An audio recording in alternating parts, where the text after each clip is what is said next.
முடிஞ்சிருச்சு. தம்பி எக்ஸாம் முடிஞ்சுன்னா ஒழுக்கமா போங்க. சார் என்ன சார் ஏத்து பேசுறீங்க? எல்லா எக்ஸாம் முடிஞ்சு தெரியும்ல. இனிமே நாங்க தான் ஏறினா ரயிலு, இறங்கினா ஜெயிலு, போட்டா பெயிலு. வெயில் அடிச்சா ஜூஸ், இந்த பாண்டி அடிச்சா நீங்க எல்லாம் க்ளோஸ்.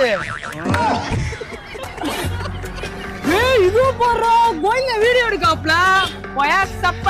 இந்த தீபக் உயிரோட இருக்கிற வரைக்கும் இந்த தீபக் மயிரை கூட புடுங்க முடியாது. என்ன சாரு எக்ஸாம் பேப்பர் திருத்தும் போது என்ன எப்படி ஃபெயில் ஆகலாம்னு யோசிச்சுக்கிட்டு இருக்கீங்களா? உங்களால ஒண்ணுமே பண்ண முடியாது. எல்லா பேப்பரும் சென்ட்ரல் கவர்மெண்ட் போயிருச்சு. நீ வாடா. நில்லு. நான் 12th முடிச்சிட்டேன். நான் இன்னும் ஸ்கூலுக்கு போக தேவையில்ல. ஆனா நீ 11 தானே முடிச்சிருக்க. மறுபடியும் 12 படிக்க ஸ்கூலுக்கு போகணும்ல.